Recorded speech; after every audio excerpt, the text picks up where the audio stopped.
Hey everyone, and welcome back to the Firefighters podcast, where we seek to develop, inspire, and motivate the world of the emergency services operator through a series of wide-ranging conversations. Now, before we go any further, just hit that rate, follow, or subscribe button on whatever platform you're listening to. It's a key performance indicator for us and helps us reach even more people. Now, here's what we've got for you today.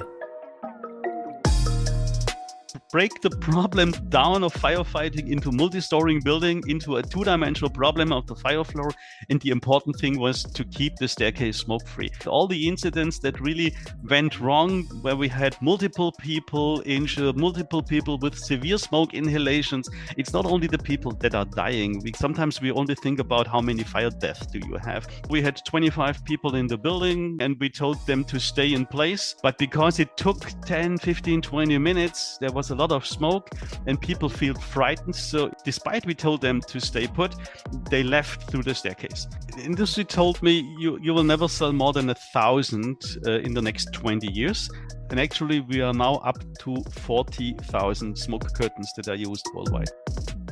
This episode of the podcast is brought to you by Gore-Tex Professional Fabrics. Now, we all know the working environment of a firefighter is filled with challenges. We face serious risks on the job, such as heat exhaustion, burns, physical and mental stress, and we frequently come into contact with high levels of toxic chemicals. Now, I have been wearing Gore-Tex for nearly 2 decades on the front line, working in hostile environments, tackling challenging incidents from firefighting to water incidents and in urban search and rescue environments. Gore-Tex have a well-earned reputation for protecting professionals in the fire and emergency services through their family of highly innovative, waterproof, breathable moisture barriers that exceeds global performance standards and are trusted worldwide. Gore-Tex, going further together.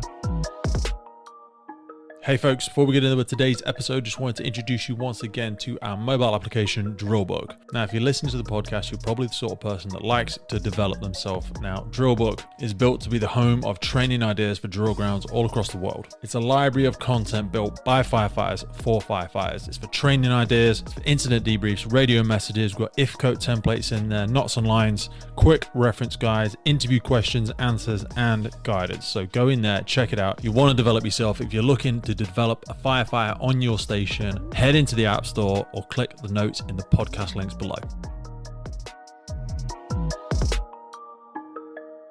Michael, welcome to the podcast, my friend. How are you? Doing good. Thank you. Thank you for joining me on a Sunday morning. It's a Sunday morning for the both of us, a little bit later for yourself. I know you've been out there getting your fizz in this morning. I would be remiss if I didn't actually introduce you correctly. So is it doctor or professor? Which do you prefer? Just call me Michael, but yes, I'm a civil engineer and I have a PhD. I once worked at the university and still doing lectures there. So yes, you can call me Professor Doctor, but I would prefer just to say Michael. Absolutely. But, you know, about 2 years ago, I very nearly invested in doing my MBA, so Masters in Business Administration. But I very quickly realized, and this is no reflection on other people that go down the academic route, I was like, I think I'm just doing this because I want to be somebody that's got an MBA. Whereas I wasn't actually investing that time in something such as yourself. Yours actually, and we'll come to it when we come to the university stuff, yours kind of manifested itself out of a passion to want to be better at the thing that you're doing.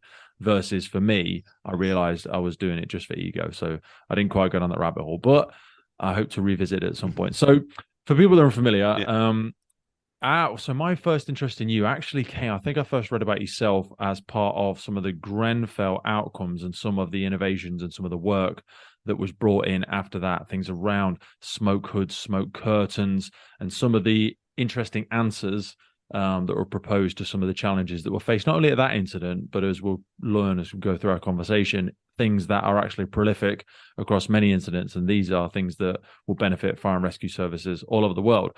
But I'd love to start, if we could, just by cycling back to when you first got introduced to the emergency services, for want of a better description, and kind of how you got involved in it all. I grew up in a family of firefighters. In Germany, we have 1 million volunteer firefighters. And so my father and my brother, the whole family was involved in the fire service. So I started in the youth brigade when I was 14. And when you are 18, you start as a volunteer in the fire service. I worked in my hometown and at the University in Stuttgart, where I studied also in the fire service. So I started with 18 in the fire service in the volunteer world in Germany. 1 million volunteers. Yes. Wow. Yes. So is the majority of the fire and rescue service in Germany Yes, volunteer service? yes, Really? absolutely. We have 1.3 million firefighters in Germany, and 1 million out of them are volunteers. And you have 50 or 100,000 career firefighters and industrial plants firefighter in an administry, but we have 1 million volunteer firefighters in Germany. That's incredible. So are they solely, so I know I just keep repeating my point, but they're solely volunteer unpaid, just to be clear for people. Uh, They Do they not get receive maybe payment? 10 bucks an hour for actual calls, but if they have a multi-day training, they get paid instead of their salary. But other than that, they are mostly volunteers. So they provide, yeah, so they provide cover on a volunteer basis, but then when they get a call out or Yes. they get training, yeah. So Yeah, we used yeah. to have that similar model in the UK, and then we moved to a retained salary where they would, or not salary, sorry, but they would get almost a monthly set income. And it's still poor. I think it's something like 100 quid. It might be more than that actually. And then they get paid over and above Like that. in my area, we have 250,000 people and have 2,500 volunteer firefighters. So 1 out of 100 of people, if you walk around in my area, is a firefighter. This is not very unlikely here for Germany. It's a very strong volunteer organization. Mm. That must do so much for the culture as well when you Yes. position people like Yes. firefighters, but also, police, ambulance, paramedics, and all that sort of stuff Yeah. as being important, noticeable, almost people. And not important sounds silly, but like I always think of firefighters as like a bit of a moral compass in the community. And if you can upskill people in that capacity to just give them an awareness as a first responder, even if it is just on a volunteer basis, it makes for a much healthier community in general. People kind of Yeah. have better morals and principles. And values. I've always Yeah. thought of people in They're Germany as predominantly involved. more disciplined anyway. Not Well, in a bad we way. are People, told so, I say yes. discipline, and people Yeah. think it's a Yeah. horrible, but Yeah. Yeah.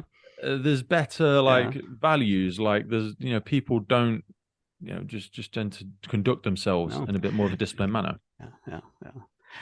And therefore, the fire service in Germany is a very strong organization because these 1 million people out of 80 million Germans, they are engaged in their community, they are politically engaged. So they're an important part of the system. And therefore, if the fire service needs something, we normally have good connections to the politicians. So I think the fire service in Germany works very good on a volunteer basis.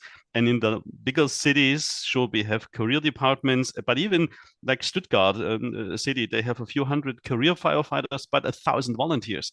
So every time they have a huge incident, they call in volunteers.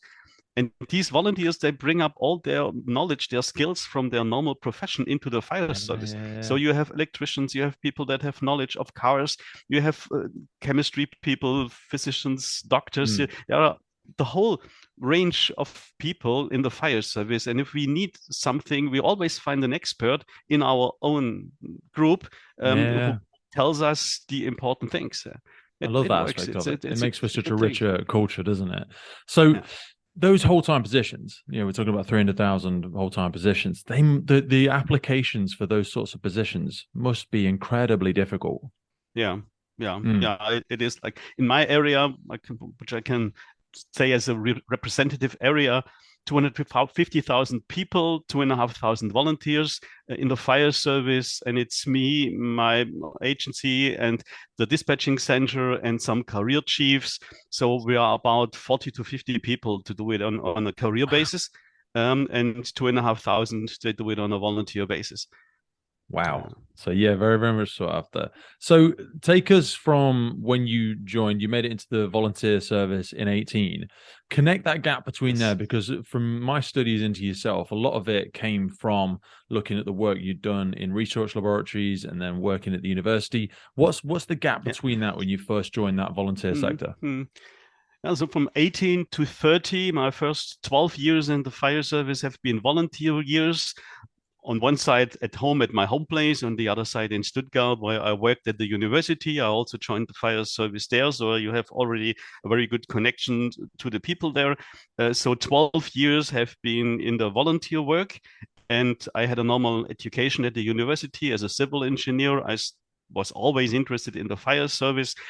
So at the university, I also did research about fire safety engineering, about all the projects I had to do there. We tested structural components in fires. So my whole research interest was also always connected to fire.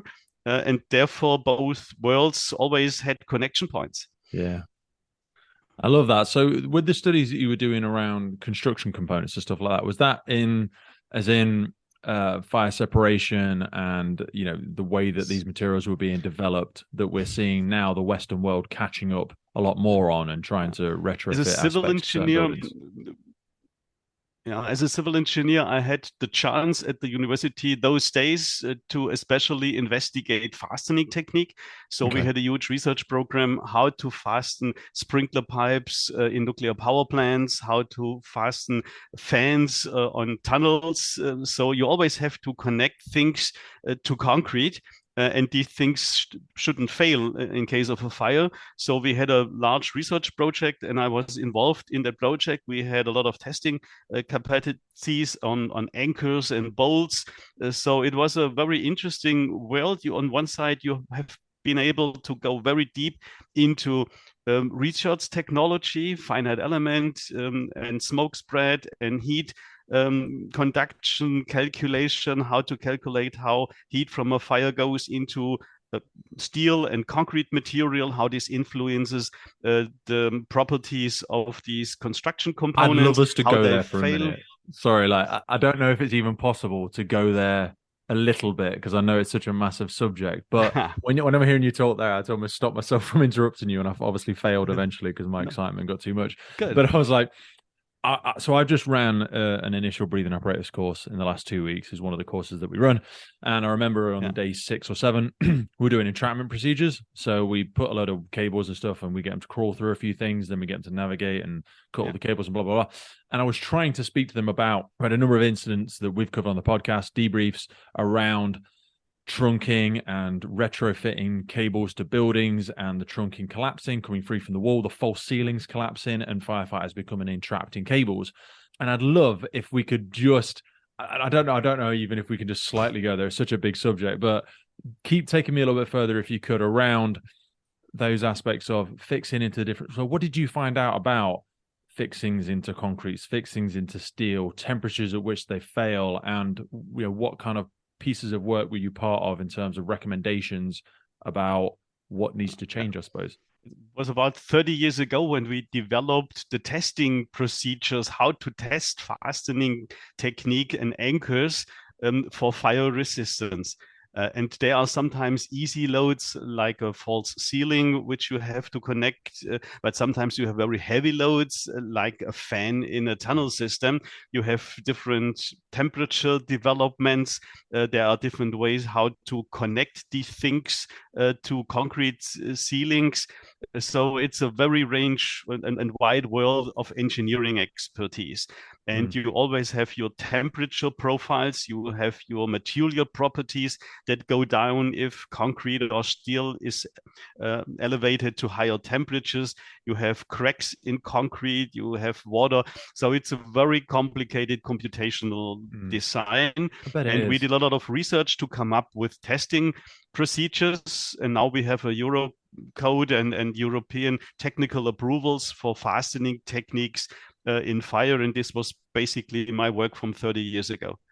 So for me, and we won't linger here too long, I know we've got so much we want to cover today, but some of it's such an aesthetic thing, isn't it? So when we talk about the heavy load like a fan, for the sheer way in that which that needs to operate, it will be hung from a ceiling.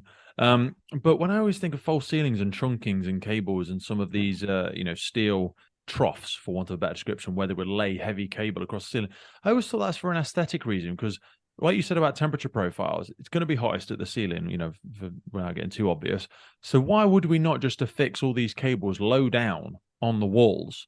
And I always thought, at what point can people that are a part of the engineering solutions come up against those that have a dream for the aesthetics of how they built on the building to look, and they don't want ugly cables in trunking running down the sides of walls. But it always did seem strange to me that we would choose to throw all of this stuff above our head where in the event of a fire, Yeah. it's going to fail the fastest. Yeah. Yeah. Yeah. It will, luckily, in apartment buildings, we don't have so much installation, but industrial, in office buildings, you have to have these installations, and you can either put it on the flooring system below where you have to walk. And this is also a different kind of engineering discipline, but it's easy to install them on the ceiling. So there's no vandalism. You can access them easily. It has some reasons why it developed that way. And we have to accept it somehow. There are some components that are relevant to fire safety, so they have to stay on the ceiling. They shouldn't fail. If you have power lines to get power to the lift system, to systems with fans, or the smoke detection system, so you have a lot of components that have to still continue to work in case of a fire, but some are simply dead loads which don't want them to fall down on firefighters. But on the other side, if a room is very heated, if a room has a high fire content, you know that these things have been affected by the fire, and you know that they might fail. So yes, it's a point, but from a civil engineering point of view, you're interested in structural components that should be stable, and you are interested in the system, the security system of a building, like power lines that have to supply also electricity in case of a fire, like for a firefighter lift.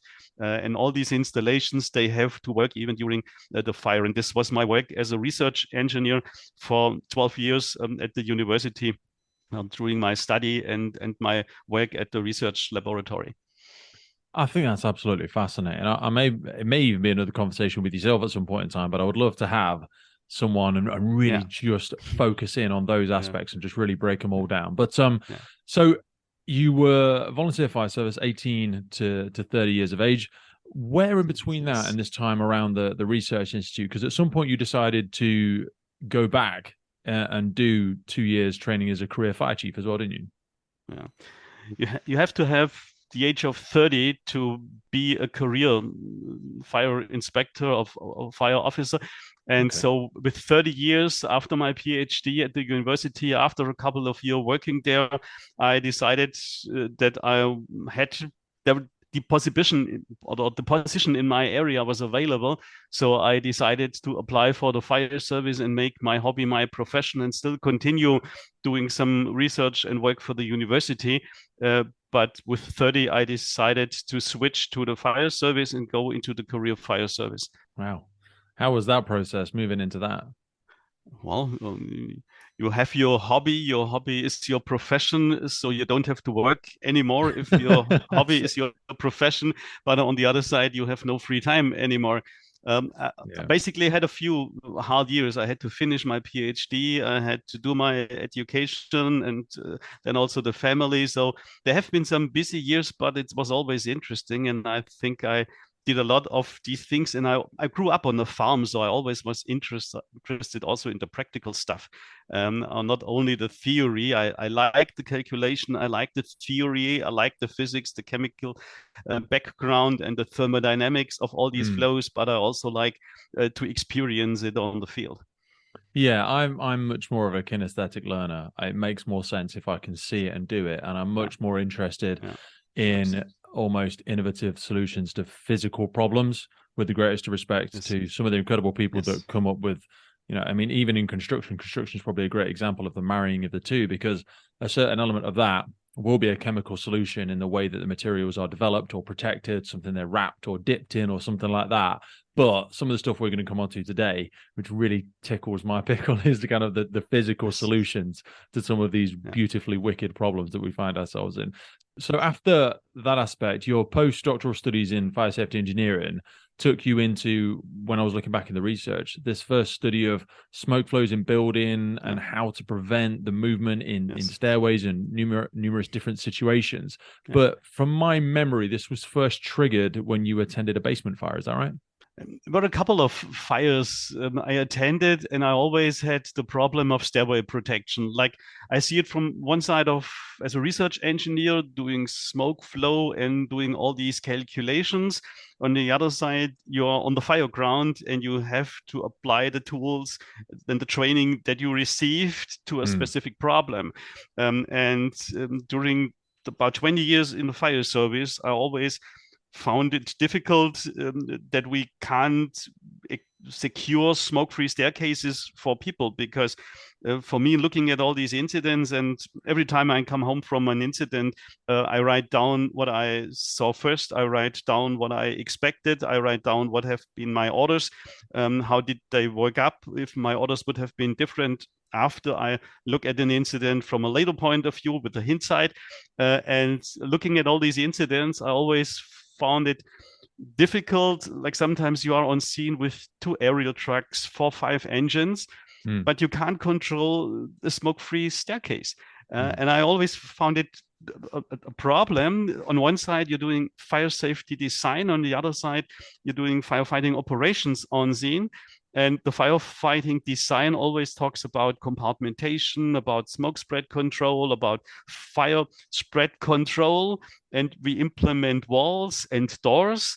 And the first thing the firefighter, the fire service does is we have to open doors to access the fire. And so for me, it was always a problem on the one side, the theory, the fire safety design, and then the interaction with the firefighter world. And in a couple of incidents, and especially one incident which I really remember, we always had trouble with keeping staircases smoke-free. And I had one trigger incident. Yeah, it was a basement fire. When we arrived, 25 people have been in multiple apartments in the building, and it was a basement fire from a car park in a basement of the building, and the door was missing between the basement and the staircase. So therefore, there was no door to close, and we had a substantial fire in the basement. And we told the people to stay in place, to stay put, because we realized we can't protect the staircase now. We installed a fan, but with a positive pressure fan, you're pressing smoke from the staircase into the apartments. And so we had 25 people in the building, a 4-level apartment building, and we told them to stay in place. But because it took 10, 15, 20 minutes, there was a lot of smoke and people feel frightened. So despite we told them to stay put, they left through the staircase. We had firefighters in the staircase trying to convince the people to stay in their apartment, but they didn't. So after the incident, we had out of the 25 people, 15 people with a severe smoke inhalation. And I was asking myself, well, we have been there with 4 engines, 2 aerial trucks, which couldn't be deployed because of the surrounding of the building, but we had millions of equipment, but we have not been able to protect the staircase from smoke infiltration. And so I was very disappointed with this idea. And at this point, the only solution I know was from training positive pressure ventilation, because there are some manufacturers that sell fans and they tell you, well, PPV is a great method. And so I thought, well, yes, how could we have used PPV in a different way? And I was thinking, just in the world I know, like I was trained, like the equipment I was used to, and I couldn't find a solution how we can prevent smoke from going into such a staircase. And this was one of the problematic incidents I remember. And this made me in 2004, so when I was 35 years old, to say to my chief, as the regional fire chief, I want to have a half year's leave. I want to be able for half a year not to calculate fancy buildings with smoke spread calculations.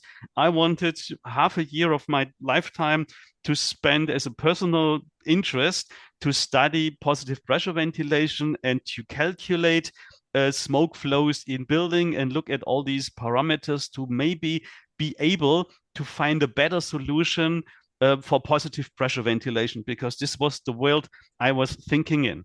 Improve with calculation. That's very different though, even just that desire from yourself. I'm not saying that other people don't have a desire for that development, but most people would go, no, Michael, there is an answer. The answer is people need to stay in their properties. It's a behavioral problem. We just need to train the people. But it's a stairwell. The building is in jeopardy. And the stairwell is just a conditioned response of this is your safe exit. So they're going to do it anyway. Yeah, we are in the real world. There are 25 people. You can try to talk to them. Sometimes they speak their language. Sometimes they don't speak German that well that you can communicate with them. Sometimes people are drunk and so they behave differently. Sometimes people are children. They're in a stress situation. Stress. So if they decide that they are frightened and if they decide that they want to leave the building now, it's hard for us to communicate to all of them, to be interactive with them, and to it's convince almost a cop-out to go, well, that's their fault. That's why they died, because they didn't follow the rules. And we're like,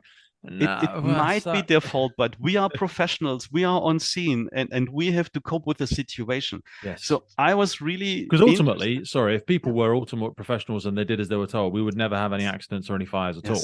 Yeah. So we already know that it's going to happen. Yeah. So and I looked at all these incidents. I always found that if the staircase is lost, we have a huge problem. If we control the staircase, I always said to myself, well, it's the most important room in the building. If we control the staircase, I have a two-dimensional problem on a fire floor. And this problem in 2 dimensions I can handle. And it's limited. But if we lose the staircase, it's not even a 3-dimensional problem. It's a 4-dimensional problem, because we have also the height of the building. We have multiple floors and the time is against us. Yeah. Because the dynamics change at every floor. You're not closing it down to a compartment. You've then got the wind at floor 10 versus the wind at floor here, and the piston effect, and it like you say, it becomes a 4-dimensional wicked problem. Yeah. And so I wanted to break the problem down of firefighting into multi-story building into a 2-dimensional problem of the fire floor. And the important thing was to keep the staircase smoke-free. That was my experience from 20 years in the fire service, that all the incidents that really went wrong, where we had multiple people injured, multiple people with severe smoke inhalations, it's not only the people that are dying. Sometimes we only think about how many fire deaths do you have, but it's all sometimes the near misses, and sometimes it's all the amount of people that suffer severe smoke inhalation. And if I can prevent a person from having a severe smoke inhalation to only a minor smoke inhalation, that's a huge gain for the fire service, because it might affect their whole rest of their life and the quality of life if they once had a severe smoke inhalation. So my personal interest was to improve positive pressure ventilation, to improve our ventilation procedure, because this was from what I was told, was what I was trained, that we set a fan in front of a building. And I found that this doesn't always work in the real world. And so my aim was to calculate and to understand, with all the knowledge I had at this time, with my theoretical abilities, to improve ventilation of buildings in fires with the possibilities a fire service has. This was my thinking when I was 35 and started my half-year personal funded I was going to say, so did they just allow you to take leave for 6 months then, was it? Or is it a sabbatical, or how did it work? It was just, I had some overtime allowed hours to return back to your position afterwards. I had a few months of overtime hours, but I took a few months off without payment, took my family. We left for half a year and went to New Zealand. So it was also a big family journey, and I could stay at the university. The family was there in kindergarten. They had some good language opportunities. And after this half year, we came back and continued in our world. So it was a half year's leave for the family and for me to do my personal research. What an incredible adventure for the family. Good opportunity. Take me to, because you're kind of sitting on both sides of the fence there. When we talk about the conflict between fire safety engineering and actual firefighting tactics, there's a real conflict whereby that transition, like you were just articulating there, where the responsibility is taken over by the fire service. But for people that are really in the very infancy of their career, could you just break down for us that conflict between the main priority for a fire safety engineer versus when a firefighter or the fire service takes over? Yeah. In the fire safety world, we design sprinkler systems, we design apparatus and preparations in buildings to deal with the fire. And one thing is we have to detect the fire. We have to maybe control the fire with the sprinkler. We have to contain the fires. So we have compartmentation in walls and in the slabs and the ceilings. And we have doors and shutting elements. So we try to confine the fire in a portion of a building and don't allow the fire to grow in the building. And we don't allow the smoke to spread into the building. So this is one side. And I realized it when I'm also doing fire safety design on one side, and then I work as the fire service on the other side. If people place a fire hydrant in a place where I say, well, it's nice to have it there, but if we use the hydrant from this place, the first thing we have to open this door to access to the fire. And then this door, which is there for thousands of euros and which the people don't like in the building for 10 or 20 years because it always has to close automatically. And in the minute when there is a fire, we as a fire service would always tell these people to keep these doors closed. Yep. We open the door, go through this door with our hose line and keep it open. And sometimes firefighters even have wooden chucks with them to keep these doors open in the first minute. In order to solve the problem, we create an inherent yes. weakness in the system's design, don't we? Yeah. It's such a surreal little challenge. And it was a great also discussion in the Grenfell Tower inquiry about the responsibility of the fire service. I think if there is a sprinkler system, the sprinkler system controls the fire, keeps it low, and the fire service goes in protected with the sprinkler system, and then they extinguish the fire. So at some point in such an incident, we decide now the fire is extinguished and we can shut off the sprinkler system because from this point, it will be only water damage. So there will be a time in every incident with a sprinkler system where we decide now we take over, we take the responsibility, close down the sprinkler system and extinguish the fire because we made it. And if this incident, then if we close the sprinkler valve too early and the fire won't be extinguished and we lose the whole building, everyone would agree that the fire service did a mistake because they closed down the sprinkler system too early, but they couldn't cope with the problem in the building. And now the whole building burnt down and is lost. And everyone would agree, well, this is somehow the fault of the fire service. Yeah. But on the other side, with these systems of doors, there are compartmentation for fire and smoke spread, and the fire service comes and we force doors. So we open doors, we force doors, and if you force a fire-rated door, it won't close anymore. So then it's destroyed. So we break means of compartmentation as a fire service, because we think that now we are on scene and now we deal with the problem and we make the problem better, we make the problem smaller. And in most cases, this works. In most cases, we go inside, we force apartment doors, we go interior, we destroy compartmentation, but we deal with the problem, we extinguish the fire and the problem diminishes. But in these cases where this doesn't work, because a fire develops, like in Grenfell, the fire service, they used to open doors, they used to force doors, they used to access the building, they used to go with their hoses through 30 or 60-minute fire-rated doors to smoke-sealed doors, and we keep these doors open. Well, we can do this if we distinguish the fire and if we solve the problem.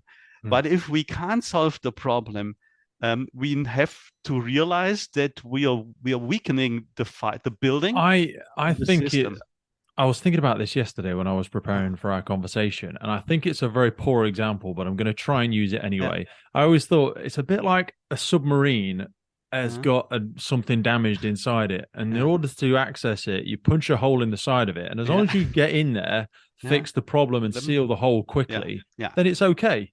But ultimately, in order to make entry into it, if you don't do it, then everyone will point the finger at you. But the problem is, like, in that scenario, if we were to fail, people would point very clearly at us and say, it was you that did the damage to the thing. But so often we go into buildings, we will extinguish the fire eventually. And even if it engulfs the whole building, like Grenfell, people will still look at it and go, the fire was the problem. And there's always the excuse maybe our dynamics could have been, our strategy, could have been better implemented as well. Correct. And if there are people in an apartment, so we are searching for victims, we have to go inside. Of course. Sure, of course. So therefore, we come to a building, we have a limited knowledge, and we have to build our tactical objectives out of a limited knowledge. Sometimes we know there are no people in an apartment, sometimes we are searching for victims. But I found that oftentimes when we arrive on scene, we get the information there is no one in the apartment. Mm-hmm. So we know there's a fire there. We all want to be heroes. We all want to do good stuff. And so we want to go inside. We want to tell our family when we come home after an incident that we extinguished a fire. So we want to go in somehow. Mm-hmm. But we had a discussion 20, 30 years ago in Germany about damage in buildings. And we were always told, well, sometimes it's better to leave a door for 5 or 10 minutes longer closed, because the fire has a 30 or 60 or 90 minutes compartmentation out of the building. And if we don't destroy this compartmentation, the fire will stay in these apartments. Let it suffocate itself. Yes. And then go in with, even if you're spending ages at that door, with correct gas cooling techniques, and keep closing the compartment down, and do it in a more controlled. I'm not saying that we don't do it in a controlled manner, but you're right. Yeah. Just the natural people, and we want these people in the fire service. They get drawn into it. Are those? I'm an action person. I am a problem solver. Point me in the right direction and press play, and they get in there.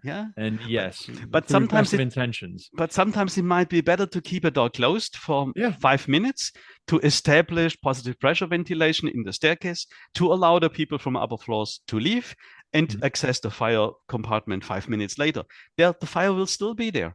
And if you have buildings like we have in Central Europe, which have masonry walls and concrete slabs, the fire can stay there for 30 to 60 minutes. If you can give it a big hug, if you can get someone in the floor above it, and with thermal imaging detection, you can get someone externally so they can see it if it's going to vent and start coandering up the building or anything like that.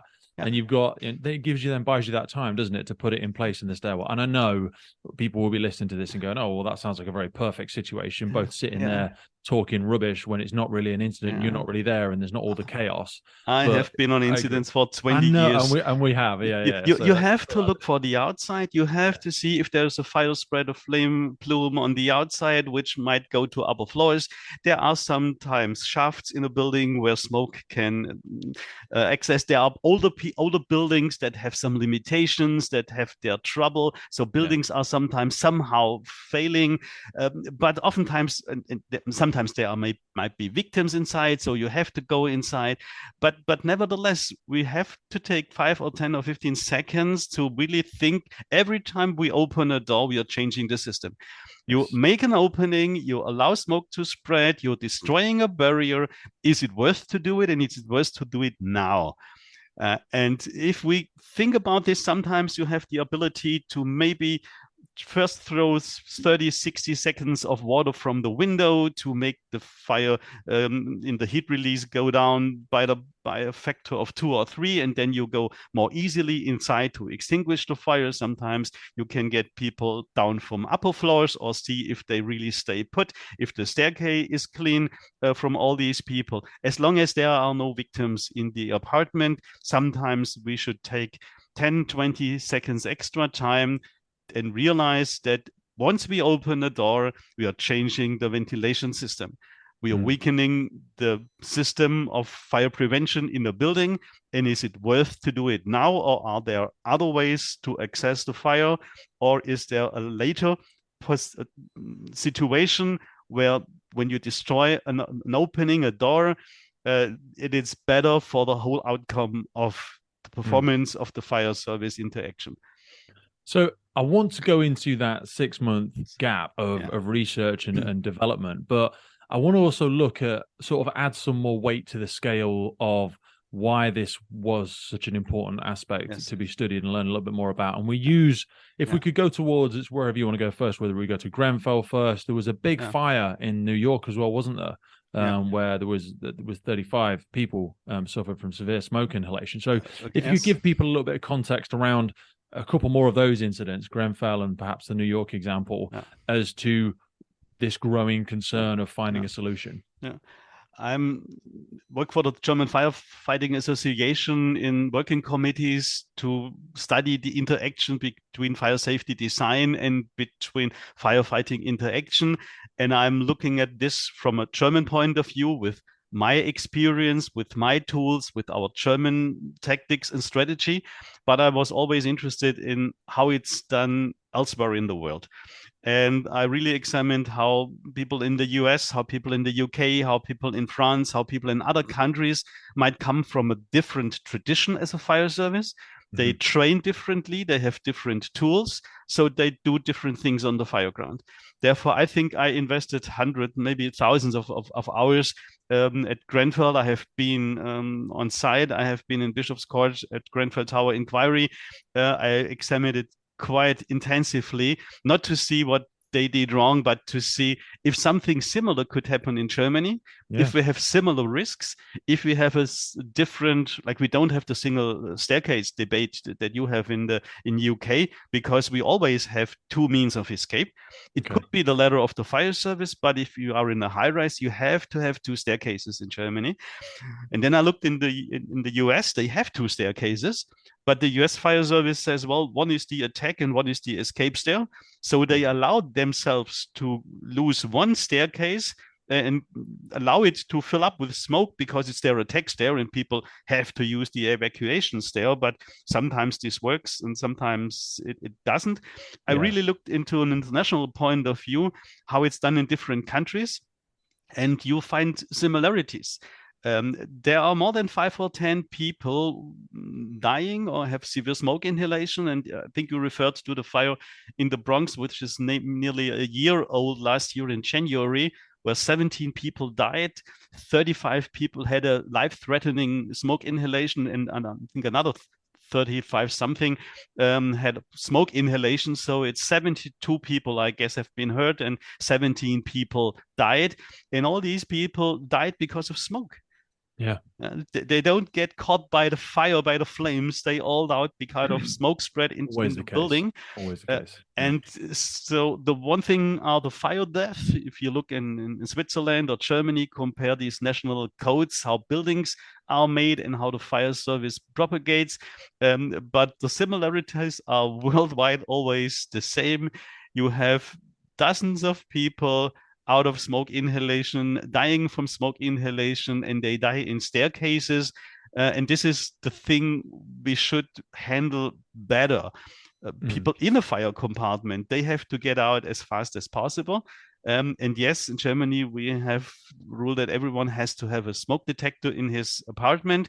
So this is their own castle. This is their own home.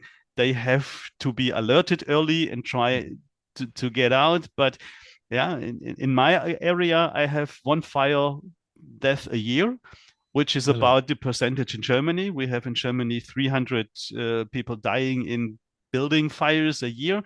And I know all the 20 people that died the last 20 years in my area. And I thought about how could we rescue them? Was there a chance for us to do better? But if you only look at the fire death, I think it's a very focused view. We also have to look at the amount of people that suffer severe smoke inhalation.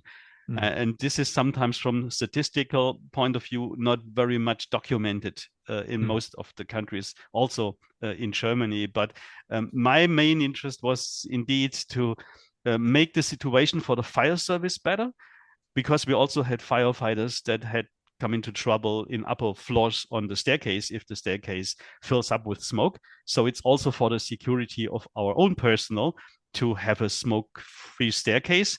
It's the escape route also for our attack teams above the fire. And so therefore there are a lot of motivations to keep the staircase smoke-free. I want to try and give a little bit more color to people understanding the principles of flow. So smoke flow, bidirectional flow, unilateral flow, things like that. I appreciate it's difficult without slides, but we are going to, you've been wonderful enough to send me some PDF links. Are you happy for us to share them in the notes for people to get a better understanding of some of the things? Beautiful. So for people listening now, we will put these into the notes, but if you could take us there for a minute and try to articulate how these fundamental changes happen around different types of flow, both bidirectional flow and unidirectional flow, in terms of our firefighting tactics and how they get affected. Yeah, it's a difficult topic. It is, I appreciate it. So I try to break it down to 2 or 3 examples. Like on one side, you have a very large compartment, like a company, like a factory, and you have a lot of oxygen, 21%, and the fire dynamics is not influenced by the amount of oxygen which is available. So you have a fire burning in a huge compartment, and the oxygen content is above 20%, so you don't have a vent-limited fire. In this case, you have a smoke spread and some kind of smoke movement in one large compartment. This is one point. Or the other point is, if you have already windows failing, if you have a lot of openings, if you have a lot of wind, you have a fire which is fairly good ventilated, meaning that it's not really suffering oxygen. This is one kind of thing.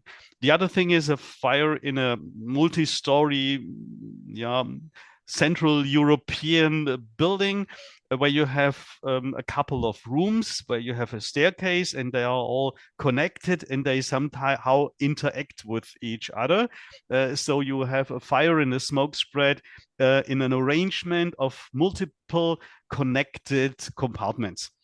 This is like an engineer would trying to calculate the problem to get it down into a computer system, but it's actually how these rooms interact.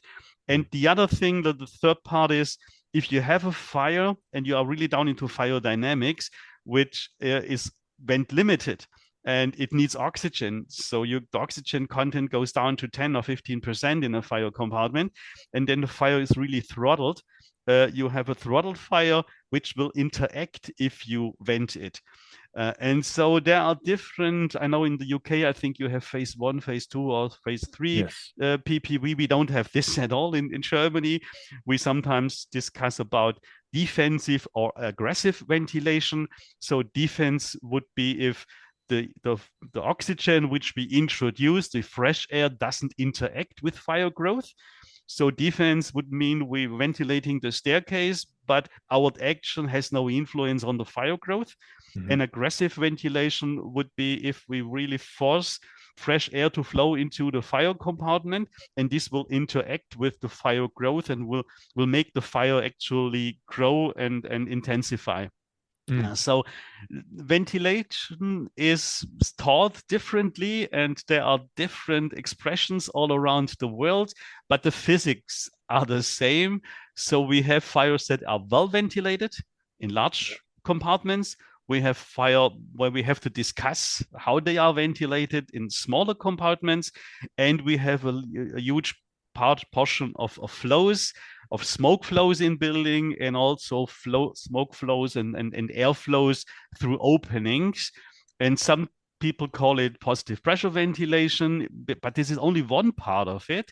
Also, no ventilation is a kind of a ventilation strategy to keep the fire under-ventilated, to get water on the fire first before you apply more oxygen to the fire compartment, which might intensify the fire. So there are different kind of buildings.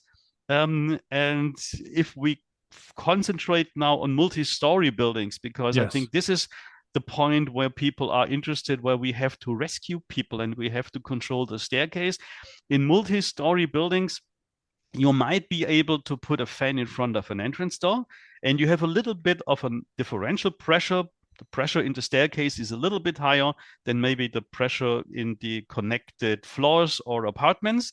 And you try to have a cascade of pressure from the staircase to a floor, from a floor to an apartment, and from an apartment out of the window. And you get ideally a unidirectional flow of fresh air flowing inside, keeping the staircase smoke free, flowing into a fire compartment. Do not interact as best as possible with fire growth, but get the smoke out of the window. This would be an ideal thinking of a good ventilation, but in the real world, it's not that easy.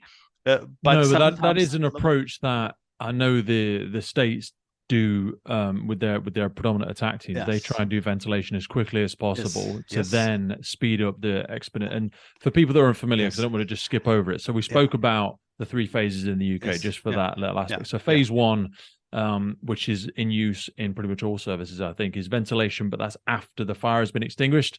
So during the overhaul, damping down, turning over, stuff like that. Phase 2, which I personally know we use in my service, and there's a number of other services across the UK use it. That's when when ventilation after the fire has been controlled. So effectively, we've got people at the seat of the fire. We believe there only to be one seat of fire, and then we begin ventilation because we've secured a vent. We've got a covering jet or a main jet outside covering that vent, and then phase 3, which is probably closer to the American style model. And that's when you are ventilating before you've even started to extinguish the fire, potentially before you even know where it is. And that in itself, again, it's all about how, if you've got a big enough hug around the incident. So if you do know the dynamics, if you know where smoke spread is in the floors, if you know that there's not any other seats of fire, otherwise you can start pushing unburnt products of combustion, hot gases into areas where you don't know. So again, there's a myriad of dynamics that contribute to what method you choose. But sorry. No, and phase 3 ventilation is somehow a guess. Well, you'd think that the fire might grow, but you're now controlling it. And if you do phase 3, like positive pressure attack, the US guys might name it. 2 things might happen. One thing is you're getting all the smoke out of the compartment. The fire is only growing on a very, very slow rate. You go interior and you extinguish the fire, then it's fine. The other thing, you get a vent introduced flash over and you have a large fire, and a large fire needs big water, big fire, big water. So then at least a flashover doesn't happen when your attack team is inside. If you vent first and then see if a vent introduced flashover will occur, and if it occurs, your guys are at least outside, and then they go interior with a lot of water. It depends on. But then ultimately, any savable life will definitely have been lost by that point. Life will be definitely lost. Have you read Eurofighter? Yeah. Yes. Sure. Yeah, Eurofighter, for people unfamiliar. It's a book, contains a really interesting roundtable discussion on ventilation. Ed Hartin, who is going to be a future guest on the podcast, has got a great wealth of knowledge in this aspect as well. And our friend Paul Grimwood. Yes, for sure. No, there are a couple of people that also are very, very interested in this topic, that did publish a lot of knowledge and a lot of their experience and thinking in it. And yes, I have a problem with phase 1, 2, and 3 because I think it's just mixed one way around. In Germany, we have the same discussion. Can we vent a staircase before we have water on the fire? How much does it influence if we try to control a little bit the staircase with a positive pressure ventilation? Does it really interfere with the fire in a compartment? But it's not that easy to compare it on an international point of view, because we received different trainings in different countries. And so our knowledge is different and we have different tools. So we all have made different experiences. In the US, they do positive pressure attack. They do vent, enter, isolate, search. They do things we don't do. In Paris, the Paris firefighters are very fit, physically fit. They are part of the army. So they train exterior rescue with hook ladders and with rope on the outside. I can't do this. I can't do this in Germany because my firefighters are not physically fit to do this, and they are not trained. And yes, in the they're US, rappelling down the side of the building into the fire compartment sometimes, aren't they? To try and do those external rescues, which is exciting to me. But again, I do firefighter challenge competitions, and cultural, it's different. So it would be unsafe to expect other people to do it. Not that I'm better than anybody else, but And for sure, if you look at the US for vent, enter, isolate, search, or if you look in Paris, they will have rescues with this kind of technique. And then they realize by themselves and think, well, this is a necessary task because we had rescues with it. On the other side, sometimes they focus and think instead of focusing other things, like in New York, the fire we mentioned in the Bronx a year ago, they tried to access the roof. They tried to go down with ropes to be able, but they didn't even reach the roof of the building with their teams. So they deployed resources to go for this procedure. We would deploy resources to do other tactical options I've not because looked this is into that something we method are closely trained. enough. I've not looked into it closely enough, but yeah, even when I think in my head, I'm like, if it breaks the window, which it will eventually, the fire will vent out the window because it'll overpressure or it'll just depending on wind. But I say yes. And then, in the first case, once that happens, it will begin to coander up the building. And if you're going to send a rope team down from and I know I'm speaking from so much of my own bias. There's lots of things I don't know. I've experiences I've not had. So it's hard for me to even get my head into that place because I'm like, I'm descending on a rope system into the hot gases and I'm just like, I need to see more videos of it. I need to have Chris Garcia is he's the one who effectively came up with a positive pressure attack, and he's one of the best ones known. Wrote an excellent book on it as well. Chris is on our list. I'll have a conversation with Chris at some point in time. But yeah, Positive Pressure Attack is a book by Chris Garcia. But so sorry I interrupted you, but yeah, it does seem like it's a different method, different culture, different approach. Yeah. And in a stress situation, on a fire incident, you have limited information. You have a stress situation. You know that you know not enough to really make orders, but you have to. And then you fall back on your routine and what you are trained. So a lot of people then do automatically what they are trained for.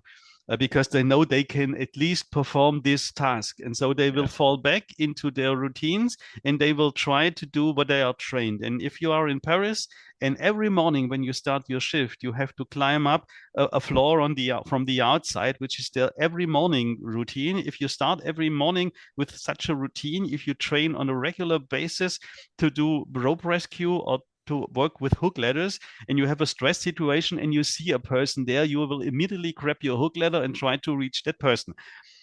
In Germany, we don't have hook ladders, so we can't do this. We would immediately try to go interior into the staircase and control the staircase to reach that person. So we are all children of our education. All of us have only the experience with the tools and the training we received. And so we are all limited to some kind of circles in our own world. And this is what I like if you look at this topic on an international basis, to see how other countries do it differently and to think which of these things might work in your environment. So confining ourselves back into our own conditioning and our own, as we said, our own cultural learnings. Now recognizing, having done that research, that we are going to go for an internal attack. We do still need to overcome this challenge of interacting with the fire separation, ultimately making it, not penetrating a hole within it, overcoming that problem with the staircases and how to control it. When did you first come up with that idea for a smoke curtain style technique? Well, if the smoke curtain is there and you see it, everyone thinks, well, yes, that's it. That's how it should be. But it wasn't there 20 years ago. There was nothing. And I was just trying to model buildings, to model the smoke flow into buildings and to examine all the relevant parameters. Because maybe you have 100 parameters, but you can't vary all these 100 parameters. You have to think about what parameters are the main parameters. So I looked at the size of a fan. I looked the opening of where the fresh air flows into the building, so your door size. I looked at the window opening. This is sometimes people discuss about PPV, the ratio between inlet and outlet area. So you look at all these parameters that are known, but I also looked at it more closely and I came up with 10, 11 parameters, which I really found that are interesting for my theoretical survey. And I tried to play with these 11 parameters. It's the fan size for sure. If it doesn't work, try harder. That's a male point of view. If it doesn't work and the nail doesn't move, you need a larger hammer. So I thought, well, we need larger fans. And the industry will tell us, well, we have truck mounted fans, and then you need an extra unit. This would be like in the male world, something we would try to solve a problem, use a larger fan. So I tried to calculate larger fans because my first thought was, I need a fan of this size, and then we have a secure staircase. So then I have a good argument to buy new trucks with truck-mounted fans. I looked at the entrance door. I also looked at staircase geometry. I looked at openings in the staircase where pressure might be lost and flows might leave the building. Instead of going into the fire compartment, I looked about pressure differentials. I looked about the fire size. Is it a small fire? It's a very high fire release road. I looked at the opening where the smoke can leave the building.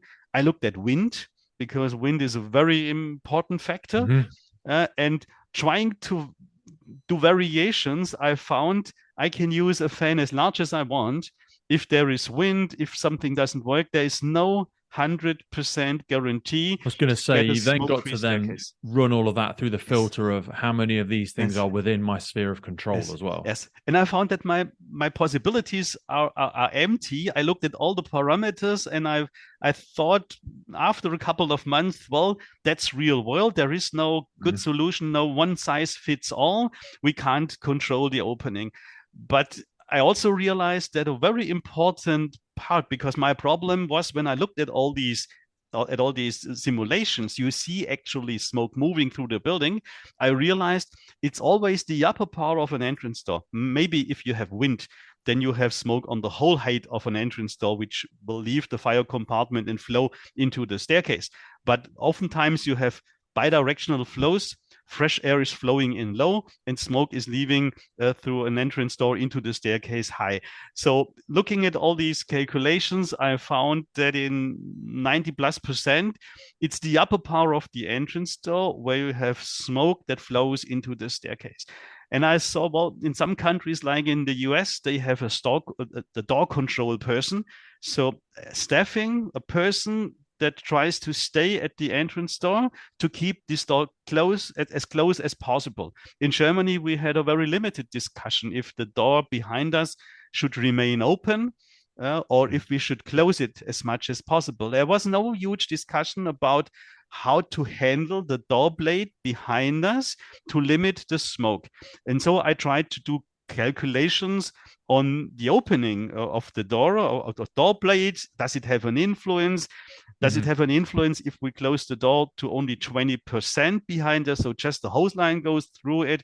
But I still found there will no one be there as a staffing to do this. And if you pull the hose line, the door will open anyway, and no one will make a blockage behind him. If you are in a fire compartment, you want to have your exit free as a firefighter. So I felt unsafe. I was going to say that's a big aspect as well. It's not compromising the egress. No. I felt unsafe, so I was disappointed with that also. And then I showed, like I have to say it. I showed this all to my wife. I explained her my research, and I told her that, well, my problem is always through the upper half of the entrance door. I have smoke flowing out into the staircase, and she said just to me, well, just leave the upper part of the door closed. And I thought, well, this is a stupid idea from someone out of the fire service. No idea. How can I keep the upper part of the entrance door closed? That's your initial gut reaction. Yes, don't be so stupid. Yeah, it's a stupid idea. And I thought, well, and I looked actually in Finland, in the northern countries, you will see manuals where they, with a motor saw, they cut the lower part of the door away, the top hinges in place, and keep the upper part of the door. And I thought, well, maybe let's calculate it. Like in a real fire, it's hard to do and experience this situation. But if you sit on a computer, you're just putting in a blockade on the upper part of an entrance door, and you do the same calculation. You leave all the other 10 parameters the same, but just block the upper part of a door. And I found that in most of the incidents, in most of the situations I calculated, keeping the upper part of an entrance door closed betters the situation. In all the situation, it was in no kind of situation a problem. It was always really helping the situation in a great amount. Yeah, and we know that from our just standard fire behavior techniques. If you lie down on the floor, you can be in quite an aggressive fire and actually not Yeah. really feel a great Yeah. deal. Yeah. Exactly. So on a hindsight, it's so obvious, but if you first think about it, well, you don't want to have another tool. You don't want to have another thing where you have to think of, which you have to carry, Yeah. which you have to place. And so you maybe try to avoid making a problem larger. We want to solve the problem and not introduce a new aspect. But Yeah, but also you do, and this is why I love what you've come up with, because you do want to bring it again, I'd say again, within that sphere of your control. Because if you rely on saying, well, every building should have this, every building should have that, you're then introducing dynamics of different building owners and different parties and different, stakeholders who are just people add problems, unfortunately, whereas if we can just rely on the stuff that we take with us, then it's. But I realized on ships, like on vessels, so you have to look at the whole world. And if you look in ships or vessel firefighting, if they are somewhere on the ocean, they are not in a harbor. So, and if they have a fire underground, they have to stay on the vessel. And it's like a building. If you compare a vessel to a building, they have to stay in the building and fight the fire interior with interior crews and avoid smoke spread. And if you go on a vessel, similar to the submarine analogy, that's where some of the best fire suppression techniques came from. We can't open this capsule up. We need to suppress it here now. Yes. And therefore they have doors, and these doors have a small hole in the door, so they can stretch a hose line and close the door behind them. So they're actually in the fire compartment, which has no ventilation. But we looked at that as a naval solution. We didn't look at it as a firefighting solution. And it works. We looked at it as this is something they do on boats. No, this is a firefighting technique. It's not a boat technique. The physics is the same on a large vessel or in a large building. And so if they can't leave the vessel, if they have to stay inside, if they found that this is a secure procedure they have to use, why don't we use the same thing in a building? So sometimes there are investments already there, but I found, well, we won't have apartment doors, and on every apartment door you will have a small hole in it for the firefighter to stretch a hose through. So I found this might be a solution in a controlled environment like a vessel, but not something which we have on buildings. But all these knowledge, all these computational fluids made me feel that we need something to be able to block the upper part of an opening to avoid smoke spread, but it should allow firefighters to access in and out. It shouldn't be a barrier for us, even in a stress situation. We should be able to leave, but it should be on a thermodynamic point of view, securing that you have a flow of fresh air low and you avoid smoke spread in the bidirectional flow on the upper part of an opening. And I rerun hundreds of my calculations. And on the theoretical world, I found that this solution will help nearly in all the cases. Just if you have a very strong wind on one side, wind will always have a pressure and a force to even overcome such a procedure. But it was a very interesting task. And I thought, well, even in my experiences like the ones we started with basement fire where there was no door because the door was just missing, I found, well, if I'm able in a minute to block an interior opening and secure the staircase and attack the fire from the garage from a second entrance into the basement, I can separate the problem, the fire, the smoke source from my staircase from the rest of the building. So I started to think how interesting it would be to have the ability as a fire service to partially or totally block openings during a firefighting intervention in a building. And I found many incidents in my experience where I thought, well, this would have been a great aid, a great help, a great solution. When did you first get the first prototype, and sort of what did you make it out of, and how successful or unsuccessful was it? Well, I come up with the idea, and there's private person, no firefighter. I went to the industry and I displayed it to them, and they told me, well, that's too easy. Firefighter won't like that because it's not fancy enough. It doesn't have a lot of horsepower, it's not some LEDs, not something which you are proud of, like maybe positive pressure ventilation or We do compressed love air our foam. complexity, don't we? Yeah, it's not complex enough. And the industry told me, well, if we develop it and we introduce it to the market, it needs a lot of explaining. And then otherwise, if you explained it, then other people will copy it. So there was a lot of restriction, and all the people told me it's not worth. It might be a nice idea, it might be work in theory, but firefighters will never hang up curtains. They want to go interior, they want to fight the fire. It will never be accepted in the fire service. And I heard this from many people, some friends, and from industry when I first discussed it with them. And I thought, well, I really believe in this idea. I really know from my theory that it works. So I started self-funded to build dozens, hundreds of these prototypes to test it in the real firework. Sorry, of that challenge back, with the greatest of respect to the people that you interacted with, how much of that do you perhaps think is driven from the fact that it's probably not massively commercially viable because it doesn't have bells and whistles and flashing lights and a big combustion engine attached to it or anything like that? Because like I always say, like in the health and wellness space, encouraging people to sleep better and hydrate. Problem is you can't sell that. It's not very good. It's encouraging people to sleep more and drink water, which is free, is not a very commercially viable thing to promote. And similar to yours, the beautiful simplicity of it, even though it's incredibly effective.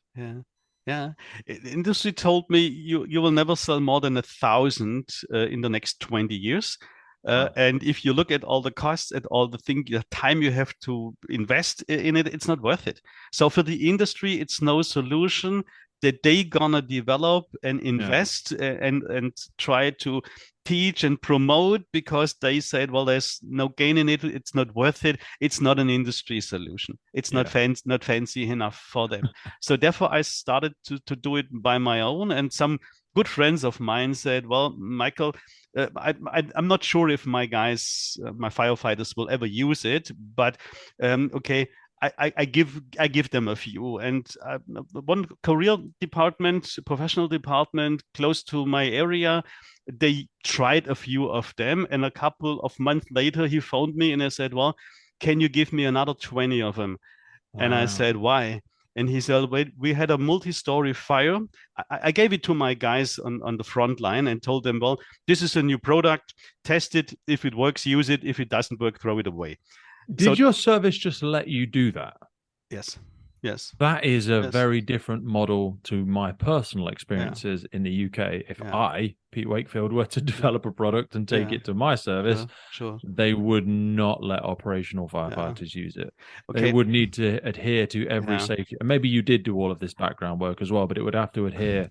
I'm in a different position. I'm chief of 2,500 volunteers. I'm chief of a region. I have some knowledge. Maybe a normal firefighter with the same idea would have more problems. But in my world, I was able to build it on my own, to promote it, to discuss it with colleagues, and to say, well, this might be an option. And some friends of mine said, okay, well, let's give it a try. We tried so many things already which worked, and if they work, we take them. If they don't work, we throw it away. So I think there are a lot of innovative people that say, yes, we know the problem, we know the importance of stairway protection, it might help, so let's try it. And they gave them to the frontline firefighters and said, well, this is a tool. If you think you want to use it, use it. If you think it doesn't work, throw it away. And immediately after a couple of months, we got and received more and more positive reactions and positive reports. And it's not on a chief level that the chief said, well, firefighters, you have to use an additional tool. You have to do more. We put more on your bucket list, what you have to do. I think it was the way around. We gave it to frontline firefighter and said, well, if you want to use this tool, use it like a hammer or something else. And tell us about your experience. And I found that. So it was a collaborative experience. It wasn't just a tell. It wasn't you will do this now. No. Sometimes quite the opposite, that people on the front line said, well, we used it, it really helps, and we just want to have it because it's simple and it's effective. That's incredible. It's so great to see that natural adoption of something that has a tangible use without all of the political hurdles that we sometimes find ourselves bumping up against. And actually, we are now up to 40,000 smoke curtains that are used worldwide. Wow. Yeah. 40,000. And they don't do it because they know me or because they want to be friendly to the firefighting industry and sell their products. There are a lot of products down there which people don't buy because they don't think they need it. Like in Germany, we have more than 20,000 fire engines, and I would say that on 99% of all the German fire engines, there is at least one smoke curtain on it, and we use it on a regular basis. It's an absolute standard procedure. There are rules in Munich, Berlin, that they never open a door. If they assume smoke or fire behind it, they install a curtain first. Wow. It's an absolute standard procedure. How surreal has that been for you? Let's just go there for a second. Yeah. How surreal has it been for you now being atop this very strange wave that is moving forwards, and people are asking, because then you come into the challenges of a normal business would come into, which is supply and demand, which is innovation of the product and being able to make it sustainable and being able to ship it and get it out there and all that sort of stuff. I don't do all that stuff. Okay. I just gave it to the industry and they produce it because I'm still a career fire chief. I still have my daily work. I'm not involved into all the production process. In the first years where you don't have industry that produce it on an industrial way, I had some handicapped companies for handicapped people in my area. They did the welding, they did the sewing. So in the first 3-4 years, I did all the production in some handicapped companies in my county. But as soon as you need more than 100 of the tools in a week, you can't do it anymore with handicapped people, because you need to deliver, you need to produce, and therefore then they put it on an industrial level. But the first few years, all the products have been produced in handicapped companies for handicapped people in my region. Oh man, that's an incredible little, sort of nice little bit on top as well. The fact that we've been able to utilize people like that who often struggle to be utilized, even though they have a tremendous amount of value to add. Yes. Yeah. That's incredible. That is so surreal to hear that whole journey as to where it's come to now. And especially, they arrived in our service it was 3 or 4 years ago. And then as I started to go back down the rabbit hole in Grenfell and realize that, because they're also being used a lot in teaching of thermodynamics as well, aren't they? Yes. There's a lot less requirement for people to bore themselves to death in presentations, whereas actually this is a useful tool to be able to show that. Yeah, it's simple physics. And if you do fire demonstrations, you all sometimes have to accumulate smoke. So you have doors that are divided into 2 halves to be able to play with the smoke layer, to work with it. And if you look at all these experience, it's basically the same. We play with fire dynamics, we open or close obstacles, and everyone on the fire scene somehow is involved in fire ventilation. Every opening of a door, every opening of a window, everything which we do in a building is somehow related to ventilation. So we interfere with ventilation. But if we block the entrance door and separate the fires, the smoke-filled area from the rest of the building, it'll always help. So I have never heard about one situation where this was or led to a negative outcome. Sometimes it was just in vain. You install it and it's maybe only a kitchen fire and it's a small amount of smoke, so you vent it. But for me, it's like an insurance. Also, we place it up and it will secure the situation in case of a window breaks, in case you have any wind gusts, in case the fan fails in front of the entrance door. We still have the barrier. And like fire dynamics is not that simple, and sometimes we don't see the movements. We only see, as the fire service, smoke spread, because smoke is visible, but fresh air is not visible for us, so we don't see the venting. You only see the result of what's happened, so we're always on the back foot a little bit. But only with smoke, because smoke has a color.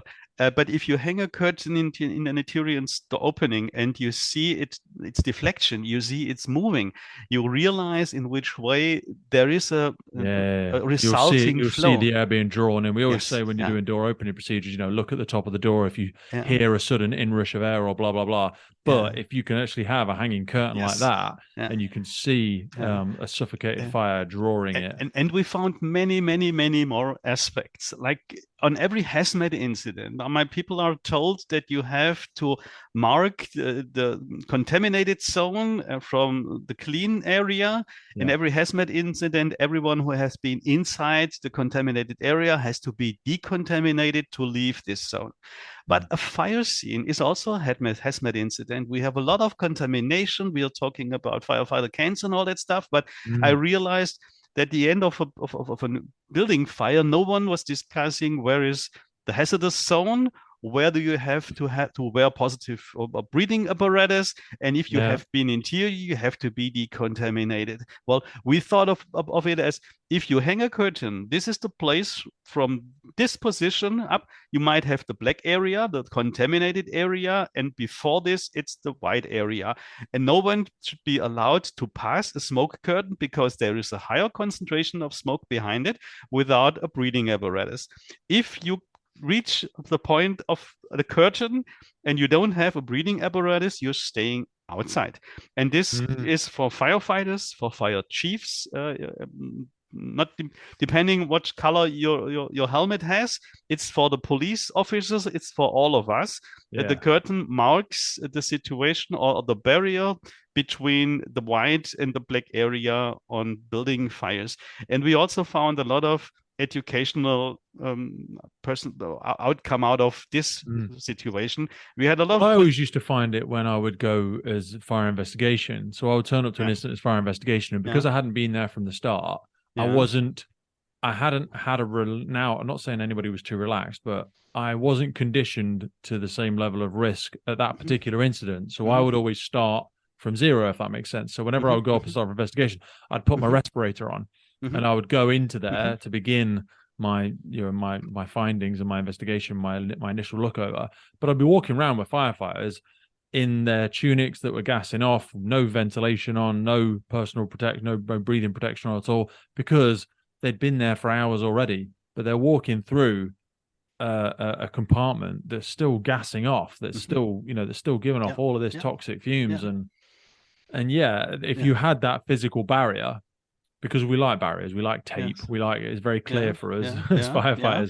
So if you did have that physical barrier, it'd be like, you were not going past here without respiratory protection, either a respirator or breathing apparatus. And there's no sign on the smoke curtain, fire service do not enter or something. There's no sign on it, but we observed police officers that went into a building and came to a smoke curtain, and they realized this is a barrier from the fire service, which they hang up so they don't pass it. They ask us, are we allowed? Can we go interior? Is it safe for us to proceed? And I tell them, well, my firefighters wear breathing apparatus after that curtain.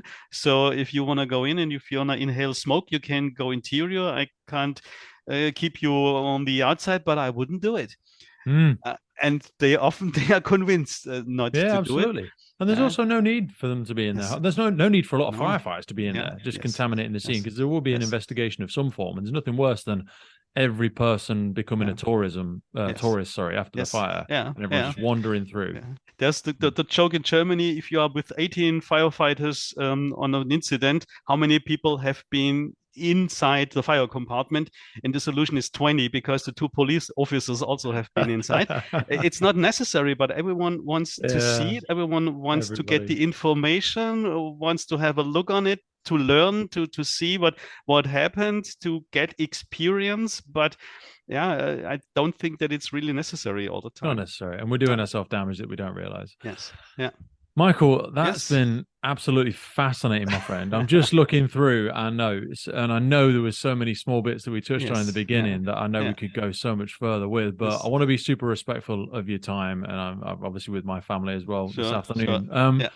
For people that want to learn a little bit more, we have got some notes to, some links to some presentations, which we're going to put in the notes to this podcast. Yes. But perhaps for those services, because even though 40,000 is an incredible number, there will be a number of fire services around the world who are still yet to perhaps be introduced to this equipment. And where can they kind of go to learn a little bit more about it? Is there a specific website, or is there a company website that we could direct people to? I think there is smokestopper.com or smokeblockingdevice.com. There are some sites where you get some information. I put down a lot of the incidents and the articles I have. If someone wants to have a presentation, they can either email me through these homepages. The industry has some papers, and if you're teaching ventilation, positive pressure ventilation, you will figure out a lot of the things by yourself. It's not a difficult tool. No. The process to hang it up is 10 or 15 seconds. And once you have the tool in your hand, you figure it out by yourself. There are some publications. There is a small booklet in Germany, but most of them is written in German.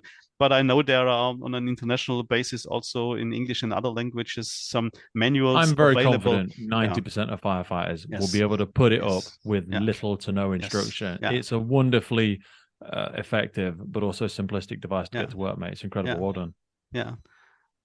Therefore, people sometimes ask, how many training do I need? Well, the training just to hang it up is maybe 10 minutes. You hang it up 4 or 5 times in different sizes of doors, and then you are done. And sometimes people say, well, but if I hang it up, I need 1 week of education in fire dynamics. And my answer always to these people is, if you go interior for firefighting and you need 1 week for fire dynamics to understand fire dynamics, then this is your profession. This is your work. You should be able to know the basics. You shouldn't be going in doing firefighting already. If you don't have an understanding of stay outside. If you've already been in a fire wearing breathing apparatus, you need this. You're already good enough to have it. Thank you so much for that, my friend. I really, really appreciate it. Please send my love to the family and to everybody back over there with your department. Same to you. Thank you, my friend. I really appreciate your time today. Pete, thank you for the conversation, and thank you for your work. Firefighters podcast is put together to develop, inspire, and hopefully even motivate those individuals who have chosen to serve our communities and be part of the first responder family. It's brought to you by myself, operational firefighter Pete Wakefield. If you have enjoyed today's episode and you want to see the podcast continuing, please head over to our Patreon page where you can support the ongoing efforts of the podcast. Please hit that follow, subscribe, or rate button on whatever platform you're listening to. Please support your emergency services responders, and thank you for listening.